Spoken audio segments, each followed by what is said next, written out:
Good evening, everyone. Welcome to the first Carole Weinstein Author Series program of 2023 and our 200th anniversary at the Library of Virginia.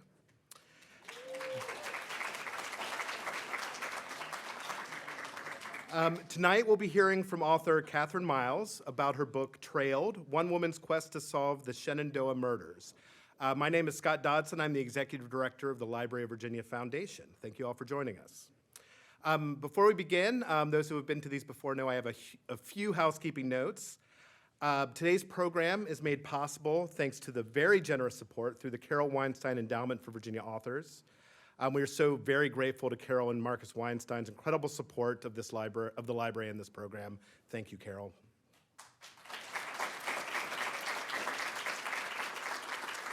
If you would like to support the library's work, you can visit the information table as you're leaving, or go to lva.virginia.gov/donate. There will also be a book signing after this evening's event, which will be in the lobby on the opposite side of the room. So we'll start a line there afterwards for any of you that would like to get your book signed. And to that point, if you would like to buy a copy of tonight's book at the Virginia shop, it's open. It was open beforehand and it'll be open afterward as well. So please stop by to get your copy tonight if you don't already have one. Just one more thing before we begin, so I get to it. Our next Weinstein Author Series event will take place on Thursday, June 8th, with Sadeka Johnson discussing her New York Times best-selling book, The House of Eve. You can go to lva.virginia.gov/public/Weinstein to get the full schedule for all 6 authors for the series this year. We hope that you can join us. And with that, I would like to bring Carole Weinstein to the stage to introduce tonight's author. So, Carole.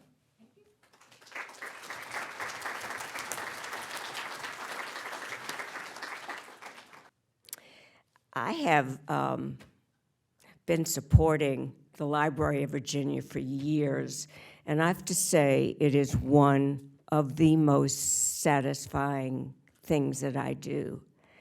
I have memories, as I'm sure you all do, of going to the library as young children, checking out books. Well, libraries today, as they say, it's not your mother's library. Libraries are places where people gather and places where people come to learn new things like this. If they want to do research, really, everything has been digitized, and you can do a lot of that right at home. So the libraries have grown to accommodate the changing ways we are now. And thanks to Sandy Treadway, we just keep moving forward. I am really thrilled to introduce Kathryn, who's just been leaning against that door while we've all been talking about her. See, she's got her hiking boots on, and that's what we expect. I'm not sure how many of you read the book yet, but you must. Just you must if you haven't. She is an award-winning journalist and science writer. She's been a professor of environmental studies, a writing professor, a professor of MFA programs. She's the author of 5 books. How anybody can do that and still be a journalist, I have no idea. And there is much more to say, but you can learn a lot about her in the book flaps. Inside, there's some pictures that she's taken of this experience. You can go to her website, and she's going to tell you all about it, too. I was more interested, now that I'm up here, in finding out how many of you are hikers or have ever hiked. Wow. Yay. Look at that. That is amazing. I have,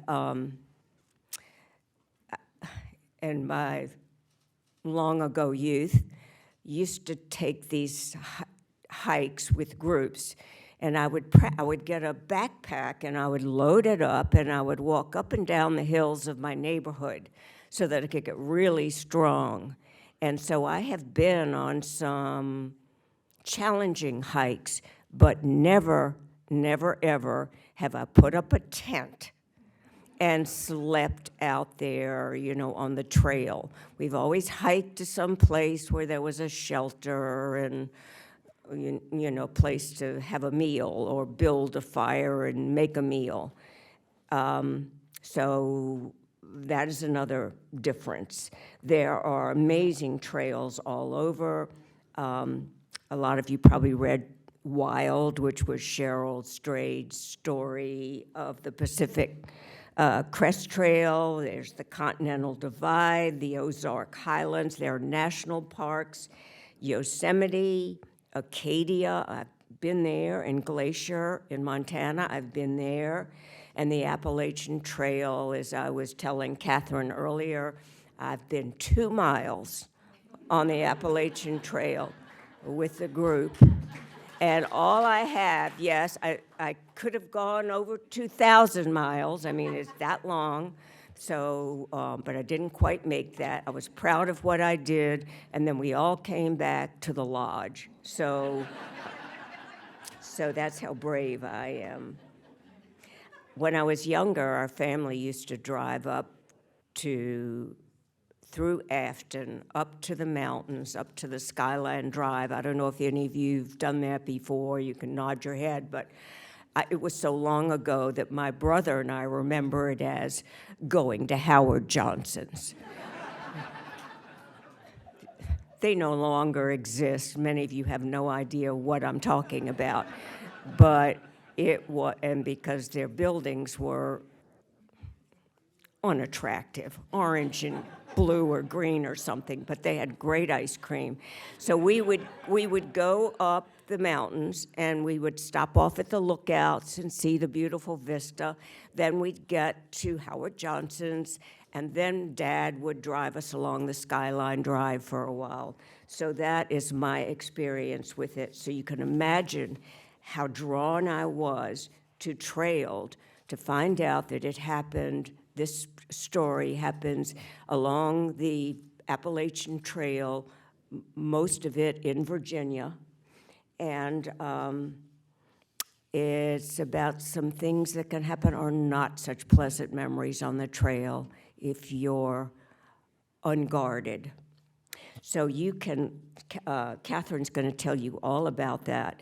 This book has gotten so much national praise, and I was really delighted. This Sunday's New York Times book review, this past Sunday, you know how in the back section they have, before you leave, don't forget to get these books on your list. And they had Kathryn's book there with her face and said it was, well, I'll be able to read this without glasses. I want to get this right because it's a high compliment. I mean, the New York Times book review is special. Anyway, it said, Miles draws attention to the crime rate in national parks and revisit the botched homicide investigations of 2 young women who were killed on a camping trip in Virginia's Shenandoah National Park in 1996. It's 25 years ago, I guess, or whatever. And then they conclude with, this was one of the book review's best true crime books of 2022. So with that, I present Kathryn Miles. That's great. You're so welcome. Take care. And there's water everywhere. Thank you. I really just kind of want to let Carole keep talking, and I'll listen. I feel like that might be a better use of our time tonight. Thank you so much for that introduction, and thank you so much for this really wonderful author series. I was saying to her beforehand, and I mean this without exaggeration, that it's people like you really who are the patron saints of people like me, and it's because of your generosity that we get to do our work. And so thank you so much. It's really very meaningful.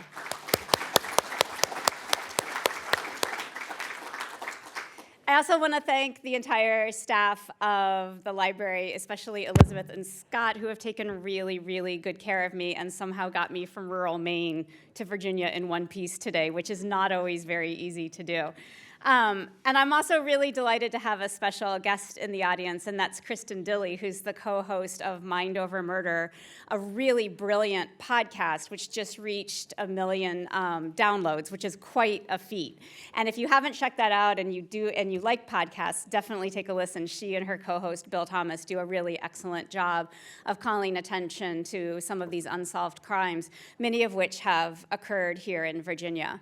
And, you know, being here in Richmond makes this, I think, really especially personal for me. And I know that these crimes have personal resonance for some of you as well. And I want to just be very mindful and very respectful of that. You know, this is difficult stuff, and it's really had a big impact on people nationwide and especially here. So what I'd like to do tonight is I'd like to start by just quickly reading you the preface of the book to kind of situate you in terms of the story. And then I have a very brief PowerPoint just to kind of put some names and places to the story. I'll conclude by reading just a very small excerpt, and then I'd be very delighted to take questions or comments if you all have them. So we'll go ahead then and start with the preface. They must have been followed. That's the thought I return to after all these years.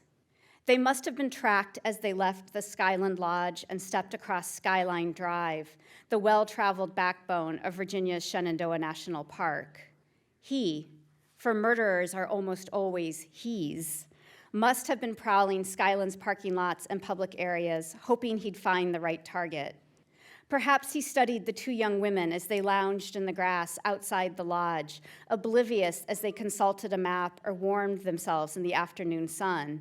Maybe he bumped into one of them as she was leaving the restroom or grabbing a drink in the tap room. Something about their countenance and mannerisms must have caught his eye, made him decide he'd found what he had been hunting for. He was calculating and confident.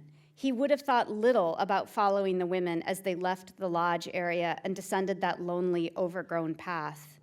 He must have felt emboldened once he realized how easy it was to hide there. Spring had come early to the Shenandoah Valley. Up near the lodge, grass had already become meadow. Blades waved high and were bowed by seed. Wildflowers stood in ostentatious clumps. Along the bridle trail, the gnarled stems of mountain laurel and rhododendron had erupted in glossy, deep leaves, creating a sea of dark shadows. Towering above them, a canopy of wizened hickories and chestnut oaks made the corridor feel close and tight, blocking everything but the immediate present from view. The foliage was so thick, in fact, that days later, searchers looking for the women would repeatedly walk past their hidden campsite without even noticing their brightly colored tent. But not him. He must have hung close, stalking them as they turned off the trail and bushwhacked back to their campsite. The roar of the nearby stream would have masked the sound of his footfall as he drew near. And even if the women had time to scream, he knew no one else could hear them. So it's always really important to me that I start here, and that is the women, who, as far as I'm concerned, were two of the most extraordinary humans who have ever lived. This is Julie Williams on my right, so your left, and then Lolly Winans in the blue shirt on the left. And I want to tell you just a little bit about who they were as individuals and about their relationship, because for me, one of the most important and most powerful parts of this story is making sure that we all remember who they were and what they stood for. So this is Julie Williams, and Julie was raised in a small Catholic community in a small town in Minnesota. She was quiet, she was introverted, she was studious, she was hilarious, and her friends and family like to refer to her as a one-woman Peace Corps. When she was in high school, she became fluent in Spanish, and she became volunteering as a translator for Chicana women who were domestic assault survivors. She went on to do some work both in Central America and in Europe, doing missionary work, doing geology work, which was her real passion. And I asked a good friend of hers once, I was like, well, why do you think rocks? Why was she so obsessed about rocks? And she said, well, you know, Julie was really quiet, and rocks don't make you talk very much. So that was her real love. In the fall of 1990, I'm sorry, the spring of 1994, she went to a really revolutionary program called Woods Women, which had been founded in Minnesota in the 1980s. And it brought together a group of women who were outdoor leaders. And what they wanted to do was really kind of change the paradigm of outdoor recreation. When you think about some of the leading organizations still today, places like Outward Bound, the National Outdoor Leadership School, these programs came directly out of World War II. And they were really created to train soldiers to fight in organizations like the 10th Mountain Division in the Alps. And so at the time, less so now, thankfully, but at the time, these organizations were very hierarchical. And basically, they were modeled after this idea that if we continue to stress you more and more and more, then you'll reach a breaking point and you'll have some kind of emotional catharsis and growth. So we'll start with a trust fall on the first day, and then the next day we'll do rappelling, and then the third day we'll do this. And this increasing stress will help you kind of break open, as it were. But what the organization Woods Women knew going in was that for a lot of people, just the idea of going out into the wilderness can be stressful enough. And so rather than having this kind of hierarchical, stress-based model, what they really wanted was this very sort of egalitarian model that was based on consensus building. It was based on challenge by choice. It was based on the idea that we already think you're good enough as you are, and we want to show you that you can be really great in the wilderness. So Julie went and took a course in the fall of '94, and she just loved it. And she decided she wanted to come back and train as an instructor. The instructors at Woods Women had already fallen in love with her. She was sweet, and she was funny, and she was empathetic, but she was also so introverted. And as one of them said to me, like, oh my God, she's gonna have to learn how to talk. But they thought, we can handle that. And so she came back in the fall of '95 to take this course to become an instructor. That same season, Lolly Winans showed up as well. And this is one of my very favorite pictures of Lolly. I feel like it just really gets to the heart of her personality. She was this larger-than-life human who filled up every room she walked into. She had come from an incredibly affluent family in Grosse Pointe, Michigan, and it had been a pretty troubled childhood for her. She was the victim of abuse and even some sexual abuse within her family. And so from a very early age, she had felt very estranged from her family. And it was in the wilderness that she had really found a sense of self.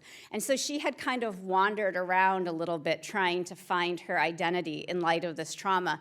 And she eventually landed at this incredibly crunchy college in Vermont called Sterling College, still in existence, maybe 70 students. They grow all their own food. It's a really great place, and she really found herself there. And at that point, she decided she was going to dedicate herself to this idea of outdoor recreation and wilderness therapy. And because she had found such a strong sense of identity, as a sexual assault survivor in the wilderness, she had this idea that she was going to take what was going to be a sizable inheritance and really dedicate it to creating programs for other sexual assault survivors so that they could find a way to be back in their bodies the way she had found that. She was funny, she swore like a sailor, she smoked, she loved junk food, she loved Fish and the Grateful Dead, she loved Corona, and she just had this big heart.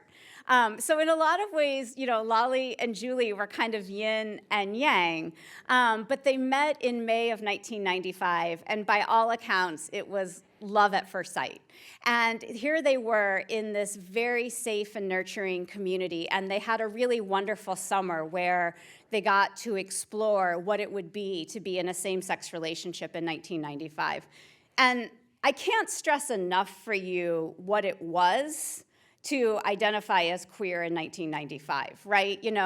We've made some progress, not enough, but this is 1995. This is before Matthew Shepard. This is still the end of the AIDS crisis. This is when Greg Louganis, the Olympic diver, comes out as gay, and all of a sudden nobody wants to be in a pool with him, right? So this is not a safe space.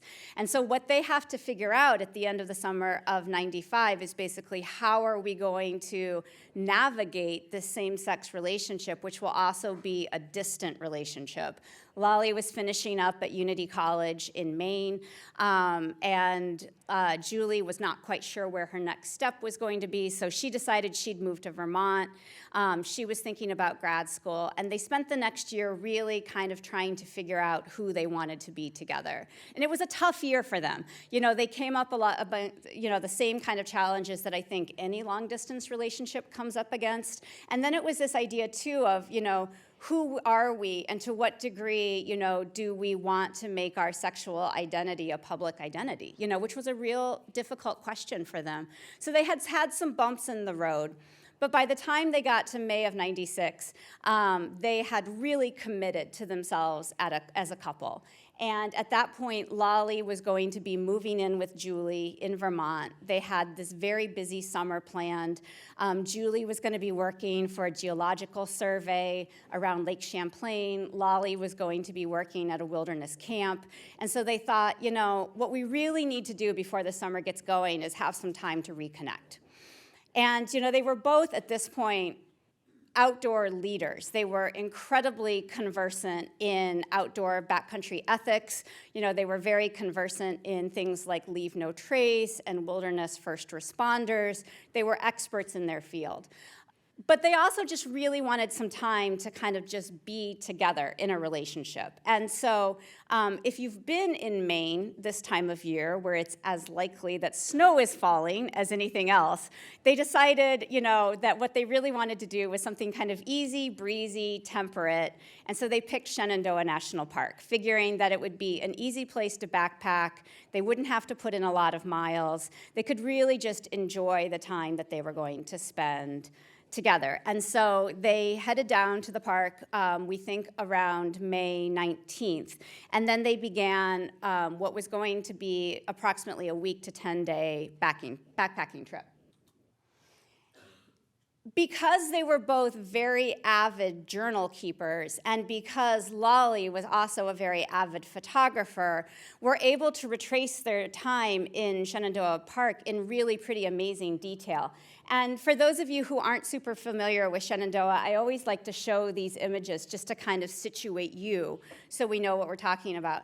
I like to think of Shenandoah as kind of this long, narrow lizard of a park. If you've been there, you know that basically, it's really quite narrow. It's bisected by Skyline Drive, and then it has this kind of arching configuration down the back of the mountain. This dotted line that you see kind of to the left is the Appalachian Trail, which runs right along Skyline Drive. And so, once you're in Shenandoah, it's sort of, kind of a choose-your-own-adventure situation. There's lots of great backpacking trails, there's the AT, but then there's also this great luxury of these lodges and resorts. So if you want to get a burger and a beer or even a shower, that's possible, which is, a really great luxury if you're a hiker. Over here on the other side, what you can see is a blow-up image of the Skyland area of the trail. And this is their last known location. And if you can see where the actual Skyland Resort is, and then you can see the Appalachian Trail runs through there, and then there's Skyline Drive. On a day, we're not sure which day, the two women decided that they were going to descend the bridle trail. Right there.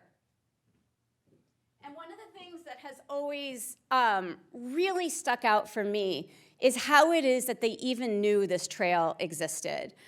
10 years earlier, it had been the literal bridle trail for the park, and because there's a stable here at Skyland, and they would take folks out on trail rides on horses, families and things like that. And they could ride around for 2 or 3 hours and come back to the lodge. But the people leading these trail rides very rightly deduced that having novice riders crossing Skyline Drive was not a good idea. And so they rerouted the trail on the back side.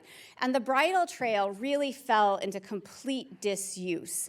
It's not even visible as a trail. I have visited countless times, and I still have a hard time finding it. And not only that, but it wasn't really on most of the maps as well. So one of the big questions I've always had is, how is it that these two women decided to descend down this trail? But they did. They walked about 1,300 feet, and then they turned basically left, and they bushwhacked through the forest. And they found what I think is an absolutely perfect backcountry campsite. They knew the rules. They knew that you're not supposed to camp near a lodge. You're not supposed to camp in plain sight. You're not supposed to camp near a road. And what they found was this secret, hidden, beautiful campsite. It's just this level patch of ground right next to a stream. And they set up their tents there for what was, at least we know, one night. At some point, and this is a matter of some contention, at some point an individual or individuals came upon them at the campsite. We believe that they sexually assaulted Julie, and then they brutally murdered both women. And what resulted after this was really kind of the fog of war. National parks are a little bit unique in terms of jurisdiction, in which when there's a violent crime that happens, it's the joint purview of the National Park Service, law enforcement rangers, and the FBI. These are two organizations that have very different ideologies and very different cultures, and they don't work together a lot, so it's not necessarily a match made in heaven. What happens is days go by, Julie fails to show up back at her original apartment where she's supposed to be moving out. Her roommate calls Julie's dad complaining, like, we've got to get out of here, we're going to lose our security deposit. And then she fails to show up for her new job. And so rangers start investigating, and they start making calls, and everyone they talk to say, like, this is not Julie, right? Julie doesn't just not show up for things. So it starts to become a concern. And they start to conduct at first some kind of cursory searches, and then the searches become more detailed as time goes on. About 4 days after her father reported her missing, Lolly's dog, her very beloved dog, Taj, a golden retriever and golden lab mix, shows up around Skyland Lodge and around the parking lots. And at that point, this becomes a very serious issue, because the rangers involved think to themselves, there's no way Lolly would be without her dog. And as some of the rangers told me, at that point, this got to be very scary for them, too, because this was their park, and they loved this park. I talked to rangers who got married in this park, and this was their sacred space. And so the idea that something nefarious might have happened to these two women, I think, was really difficult for the rangers who were involved. They then launched a much more aggressive search, and they eventually located the two women at their campsite. Both women were bound and gagged with their hands behind their backs. Their throats were slit, and they were in their sleeping bags. Lolly was in the tent. Julie was about 30 yards off near a stream bed. So at this point, Shenandoah National Park has to decide what to do. And for me, one of the most disturbing moments in this entire story was the internal decision that the Shenandoah administration made, and that was to decide that they were going to suppress this information until the media found out on their own. The first report from the ranger who had discovered the women was that they were possibly the victims of a bear attack, which to me is beyond ludicrous, considering that, again, they were bound and gagged, they were in their sleeping bags, they were separated. I don't even think Yogi Bear is capable of that. So that was the first story. And then the second story was, we think it's murder-suicide. So that became the sort of official internal explanation of this. And as I detail in the book, I talked to several women who were undertaking their first backpacking trip in Shenandoah, and they had gotten word of this, and they were really concerned, and they kept sort of asking some of the rangers, should we be worried? Like, are we safe? Are we okay? And the rangers kept saying, no, everything's fine. They wouldn't confirm whether or not 2 women were dead. And then, even when 3 days had gone by and the press finally got word of this, and thank goodness for the local press in Virginia who really, really reported on this story and made it possible for people like me to do my work. When this became clear, the press descended upon the park. And it was one newspaper in particular, the Washington Blade, an LGBTQ paper out of Washington, D.C., that really kept pressing this issue. How could this be a bear attack? How could this be murder-suicide? And they kept pushing it. And it took quite some time before the park was willing to admit that, in fact, it appeared that a double homicide had occurred. And I think for a lot of people, that decision alone really eroded their trust in the park and in the park system. So for the next year, the Rangers and the FBI, working together, tracked down dozens of possible leads, including at one point some of the Rangers involved in the case, where the FBI was requiring them to take polygraphs. They were, vacuuming out their cars and things like that as well, too. This, by the way, is their campsite, and you can see. I mean, it's really remote. It's really kind of hidden. It's just kind of tucked away. So in July of 1997, this man, Darrell David Rice, who was experiencing a lifetime of mental health challenges, which would later get diagnosed as bipolar schizophrenia. In July of 1997, Darrell's life has completely unraveled. He's not taking his medication. He's been fired from his job. He's really not doing well. He's spiraling. And in July of that year, he had gone to visit his father in Culpeper, right outside the park. Darrell was an avid cyclist. He would spend a lot of time cycling in the park. On this particular weekend, he had spent 3 days. He hadn't slept. He had smoked a lot of marijuana. He was completely unglued. And he goes into the park, and he's driving his truck, and he spies a Canadian woman who's cycling alone on Skyline Drive. And he drives back and forth a couple of times. He yells harassing things at her. He throws a soda bottle. He eventually runs her off the road. And he kind of has these menacing hands, and he says, "I'm going to get you." And she manages to extricate herself from this situation. She manages to get help. A call goes out to the Rangers that this assault has happened. And several of the Rangers involved immediately think to themselves, "We've got our guy. This is the guy who killed Lolly and Julie." So they pick him up. And when they pick him up, they're taking him back so that this woman, Yvonne Melbasha, can identify him in person, which seems, frankly, like a terrible thing to ask somebody who had just been assaulted to do.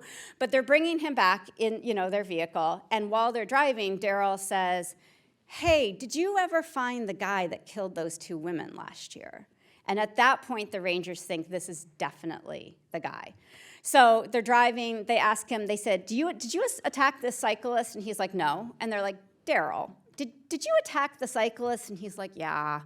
And they show up, and he apologizes to the woman. He's like, "I'm really sorry," But at that point, the cyclist is really a little bit of a red herring for the investigation, because they're like, "We've got the guy who murdered these women." And from that point forward, he became not only the primary suspect, but I would argue the only suspect in this case. They used the cycling incident as a way to detain him and eventually imprison him while they built a case. And in April of 2002, John Ashcroft, who was acting as Attorney General of the United States, spent 1 week at Ground Zero of September 11th, where he announced that action was being taken against some of the terrorists who had perpetrated that and the previous attack on the World Trade Center. And he was also, at that time, under a tremendous amount of pressure to show that he was willing to enact brand new hate crime legislation, the first federal hate crime legislation that this nation had ever seen. And so at that point, in my opinion, the Department of Justice, under pressure, needing to show that they were willing to be tough on hate crime, needed a case that was going to be palpable for the American public. The rate of hate crimes against Middle Eastern Americans, Muslim Americans, people who looked like they were Middle Eastern Americans, had grown exponentially. I think what a lot of people were thinking was, you need to be tough on those hate crimes. But those optics didn't play very well for the administration. Two very lovely, squeaky clean, community-minded women who were murdered did. And so a week after being at Ground Zero, John Ashcroft made a very public national press conference in which he announced that not only was Daryl David Rice going to be indicted for the double murder of Lolly and Julie, but that this would be treated as the first capital federal hate crime. And at that point, this case became an incredibly political one. I think for a lot of people, myself included, I was teaching at Unity College, the college that Lolly had been a student at. I was teaching there in the fall of 2002. And, we had certainly experienced, I think, the trauma of September 11th and its aftermath. And being at that college and seeing the impact that the announcement of this indictment had on Lolly's friends and former professors was a very, very sobering experience for me. And I think we all really believed what I think a lot of people who had followed this case which was justice had been done, they got the guy, we can never bring Lolly and Julie back, but at least we have some closure in this case. Very quietly, 3 years later, the Department of Justice dismissed their case against Daryl David Rice using a very obscure legal concept called without prejudice. And without prejudice is usually used by prosecutors when there's been some kind of procedural problem in a trial. And so they say, look, we still believe we have sufficient evidence, we still believe in this person's guilt, but because there's been like a procedural kind of weirdness, we don't believe we can necessarily get the conviction that we need right now. So we're going to dismiss it. However, we reserve the right to bring the case back where it was at any time. At that point, they were just a day away from jury selection in this case. So the case very quietly dismissed, but Daryl Rice lives in this state of double jeopardy, whether you think he's innocent or guilty. And so the rest of us, I think, didn't really know that happened. And so I certainly didn't know that it happened. And in 2016, I was working as the trail correspondent for Outside Magazine when I got a press release from the Richmond FBI office acknowledging that it was the 20-year anniversary of the murder of Lolly and Julie and asking for evidence that would lead to the successful prosecution in this case. And having read a fair amount of these press releases, I found that language really curious because these press releases usually say, we're looking for information that leads to the successful investigation, arrest, indictment, and prosecution of someone, and those words were missing. So I talked to the person who at the point was the head of the Richmond office, and he was very clear that no one had been exonerated in this case. And he was very clear that just because the case had been dismissed against Daryl David Rice, it didn't mean that he was innocent. And at that point, I became very interested in this case. And I thought that what I was going to do was write a fairly straightforward 3,000-word article for Outside Magazine. I was going to showcase the work of the FBI. I was going to talk about why these cases are so hard to close. And I was just going to kind of wrap it up and put it away. But the minute I started digging into this, it became very clear to me that this story was a lot more complex and a lot more problematic than I had any reason to believe. And that's what really sent me on this journey to kind of investigate the case and try to figure out exactly what went wrong. One of the things that became very apparent to me was that Lolly and Julie's murder may have been isolation in the sense of the perpetrator. We don't know yet, but it was not an isolated incident in terms of violent crimes and homicides against women in this rural area of Virginia during this time. This is, if I'm going clockwise at the top with the woman with glasses, Anne McDaniel. Sophia Silva, Thelma Scroggin, the List sisters, and Alicia Showalter Reynolds. And these names may be familiar to some of you. All of these women, in addition to Lolly and Julie, were murdered over the course of about a year and a half. And you all know even better than I do in parts of Virginia that do not see that level of crime. I had a cartographer map the places where they were found, and I feel like this is very, very chilling. The proximity of these women to one another, especially Julie and Lolly, Thelma, and Alicia Showalter Reynolds, is really quite chilling. And if you know this area, you know that it is incredibly rural. These are winding roads. This is way before Google Maps, right? So even just the knowledge of this area, at a certain point, for me anyway, it's hard to believe that it's a coincidence that all of these crimes occurred in such a short amount of time in such a small geographic space. And so that's got me thinking a little bit, is this even an isolated incident, which is what we were told by investigators, and that was the official party line of the federal government, is Lolly and Julie's murder was an isolated incident, could have been murder-suicide, could have been somebody who perpetrated it, but we have no reason to believe that these are connected. So I became very interested in this, and I eventually contacted Deirdre Enright, who could not be here tonight, but very much wanted to, who is the head of the Virginia Innocence Project at the University of Virginia. And she had been on Darrell Rice's legal team. Because this was a capital case, he was entitled to a team of attorneys who specialized in capital cases. And so the federal government and the judge overseeing this case basically went out and asked these capital case attorneys, like, we need you to defend this guy. I had been really curious about that. I had also been warned by at least one ranger that Deirdre Enright was the most notorious and dangerous person known to man, and that my personal safety would be in jeopardy if I contacted her. And so I am embarrassed to say that it took quite a while in my research process before I contacted her. We talked. She was incredibly generous on the phone. She offered to bring together the legal team, one of whom is now a judge here in Richmond, the other now semi-retired, but an incredibly well-known capital attorney. She brought them together. We spent a day here in downtown Richmond going over everything. And all of a sudden, I thought, it's pretty clear to me that there is no case against Darrell Rice. There is no evidence that links him to the case. In fact, the physical evidence and the DNA evidence excludes him from the case.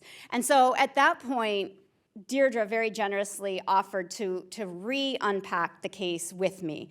Because the case had made it as far as it had in the federal court system, all of the evidence had to be exchanged between the prosecution and the defense. Normally, and this is just a few of what are about 30 boxes of evidence that she has at the University of Virginia, normally this is never available to a journalist like me. We never get to see this in an open case. But because of where it had gotten to, she got the information. And so we started to unpack it. And what we found, I think, was really chilling and disturbing in terms of walking back time of death, in terms of intimidation of witnesses, in terms of misreporting things, in terms of, again, DNA outright excluding Darrell Rice, and yet the prosecution continued. We also, and this is Darrell Rice after he was released in 2005, we also stumbled upon this man who may be familiar to you. This is Richard Markovanets, who we know killed the Lisk sisters and Sophia Silva.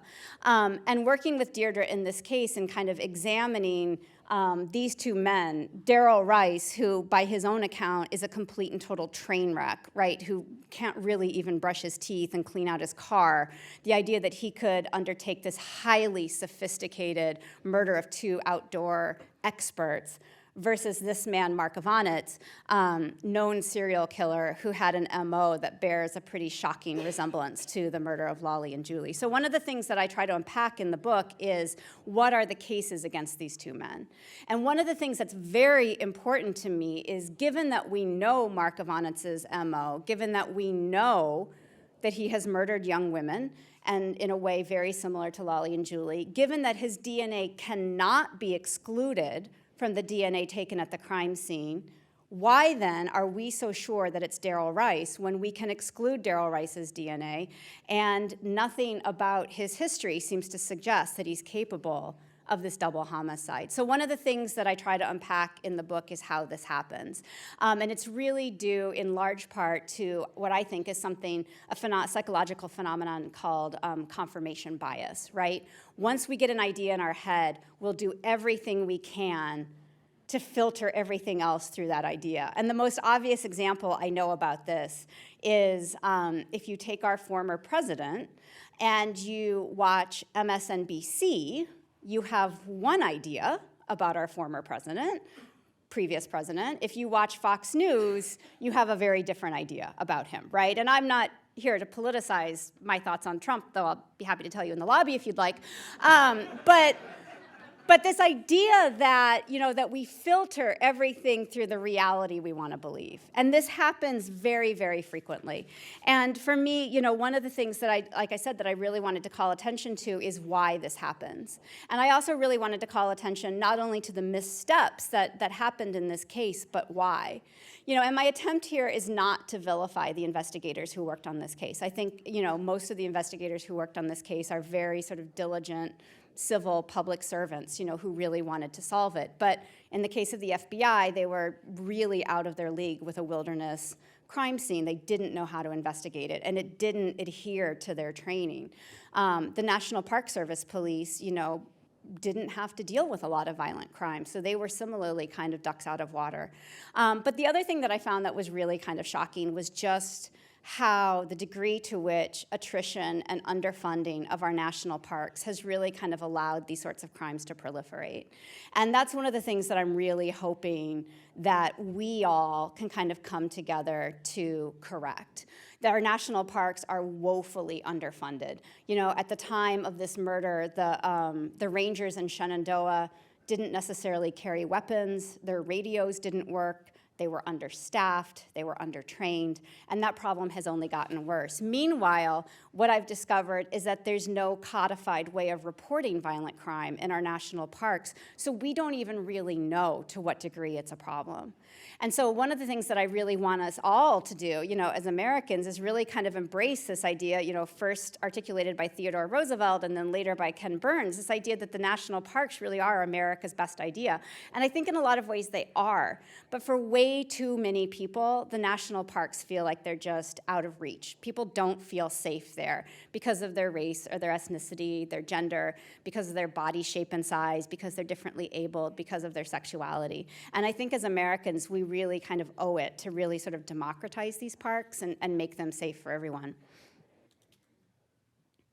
And I'll go ahead and conclude and shift over to questions with this. But again, what I really want to come back to, again, is where we started, is Lolly and Julie. These two young women who were just such exceptional leaders, who had already done such an amazing job of making the world a better place, and who were really poised to continue that.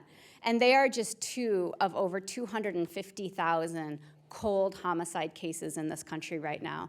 And those are friends and family and loved ones and people who identify in their same social category who don't have any sense of closure right now. And again, I think that as Americans, one of the things we can do is demand that number change. And I think, that we demand that DNA gets tested, that rape kits get tested, that organizations like the FBI are held accountable for their investigations. We can't bring them back, but we can at least hopefully find some closure and maybe give their loved ones a modicum of peace and make the wilderness feel safe for people again. So with that, thank you, and I would love to take questions from you.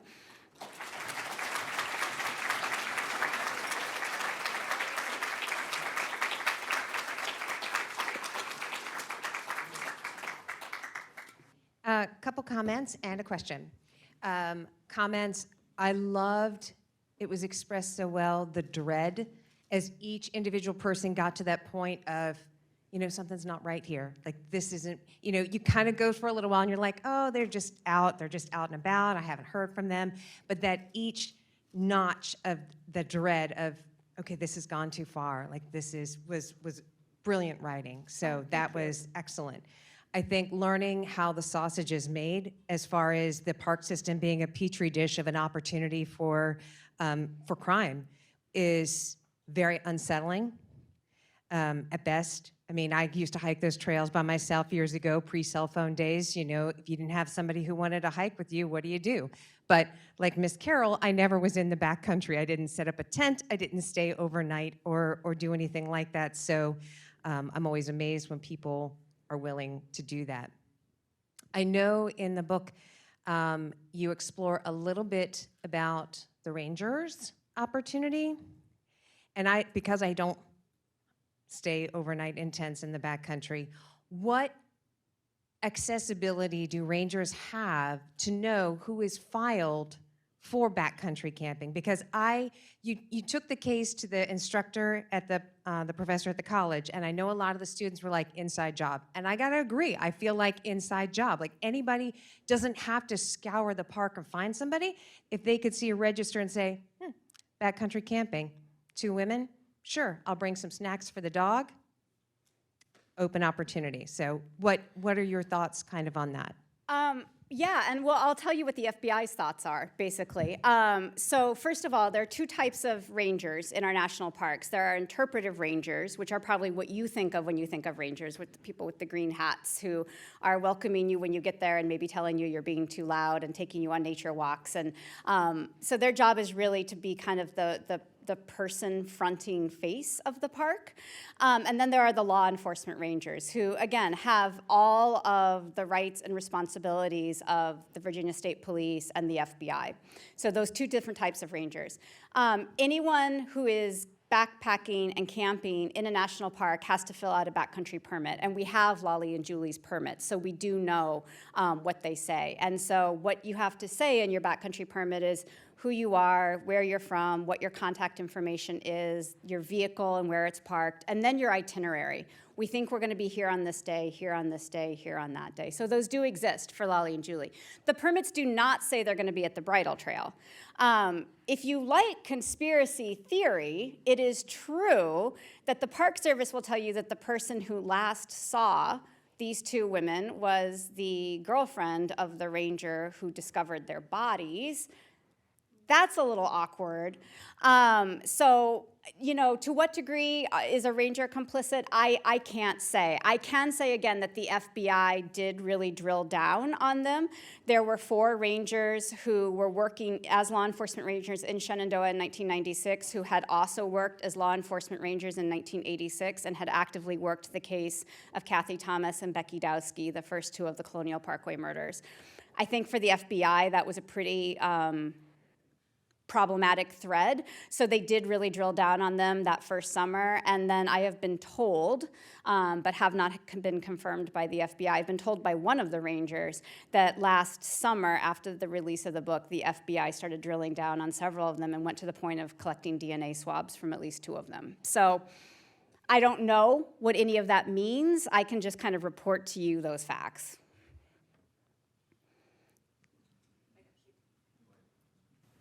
So I am the semi-retired Capitol attorney who represented Darrell Rice, Jerry Zirkin. Nice to see you, Kathryn.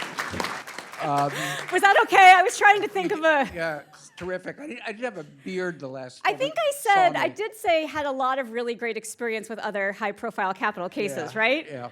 So the only reason I intervened at this point was I'd just like to put a pin in the Mark Ivanitz part of this in response to that. Mark Ivanitz committed this crime. I have absolutely no doubt. There was a ton of evidence. He was off from work. He lives in a direct line to where the women were found.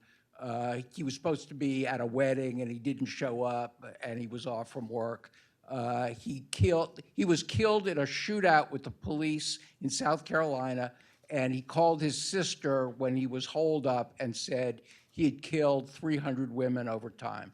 So, and he, like you said, he killed the, Lisk and Silva, and what's missing from that map that you had is just Route 29, Right. which I'm sure that we can all picture there, and all of those other murders are all along there.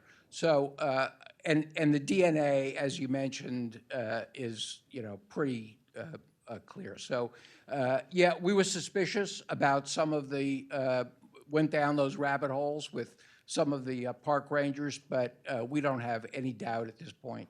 And we just wish that the government and the Commonwealth of Virginia, in relation to the Alicia Showalter Reynolds case, would have the decency to actually do the DNA testing, which would prove that Mark Ivanitz committed those murders, and they have simply refused to do it.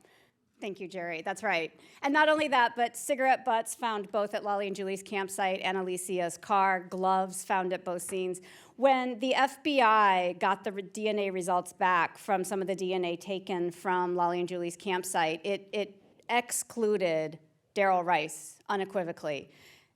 Mark Ivanitz could not be excluded because on a 600-point DNA test, his DNA matched in 598 places, and the DNA's lab says you can't rule someone out because that could just as easily be lab error. At that point, when the lead FBI investigator got those results back, he said, okay, she said, okay, rerun it against Darrell Rice. And as far as we know, it was never run against Mark Ivanitz again. Neither was saliva samples, neither was a bottle of Gatorade and a Walmart bag, which were not part of Lolly and Julie's possessions. Neither was an oily handprint that was found on Julie's pad as well. And this team of 3 dynamos worked really, really hard to try to get some of that DNA tested, continue to work really hard to try to get that DNA tested, and so far as we know, it has not been.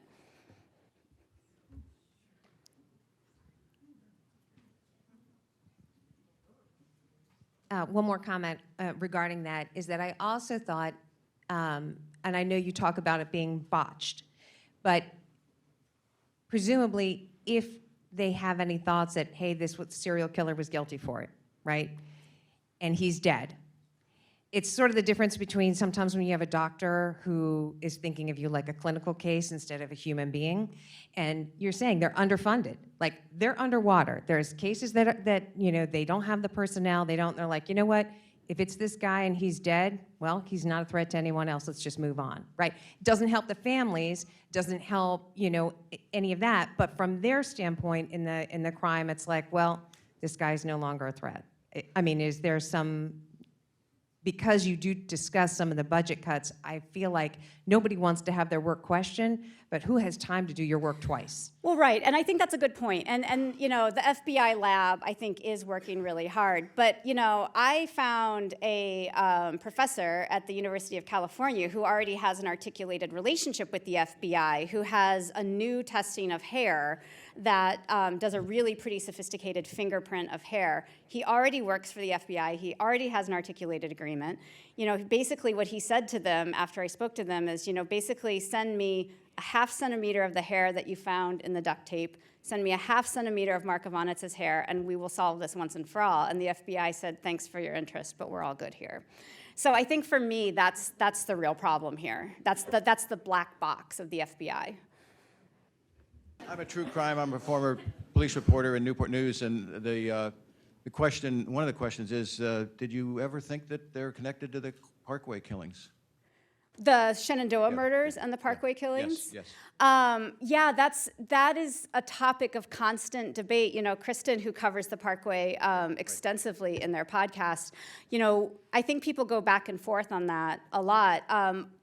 We were saying beforehand at dinner that, you know, part of me thinks no, but there's a very talented former British intelligence profiler named Laura Richardson, amazing work, and she really believes that they are connected. She's a lot smarter than I am about this stuff, and so that's kind of interesting to me as well. I think certainly there are some important similarities to look at. You didn't want to take your book to that possibility.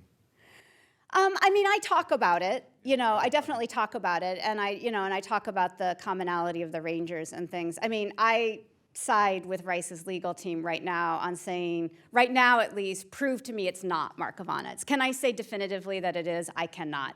But I would like to be persuaded. And certainly, if his DNA can't be excluded, I would like it to be retested. And I will be the first person to say that I'm wrong, and I'm sorry, and that I don't know what I'm doing, and I need to go back to my day job.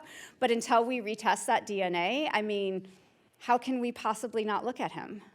The other question is that 25 years ago it happened? And some change at this point, yeah. Was there ever a time where you wanted to get it published 5 years ago, 10 years ago? When did you start the research? Oh, I started in 2016, and my long-suffering publisher, I kept saying, okay, but we're not there yet. Okay, but Deirdre and I have another box. Okay, but wait. You know, and so at a certain point, the conclusion of the book is a little bit arbitrary. She and I continue to work on the case. You know, for us, it's still very active. The book was recently optioned as a streaming series, which is exciting and terrifying. But that's another, now I have another mouthpiece to continue investigating this. And so it's, until we can say for sure, I won't be done. Any other questions? All right. Thank you all so much.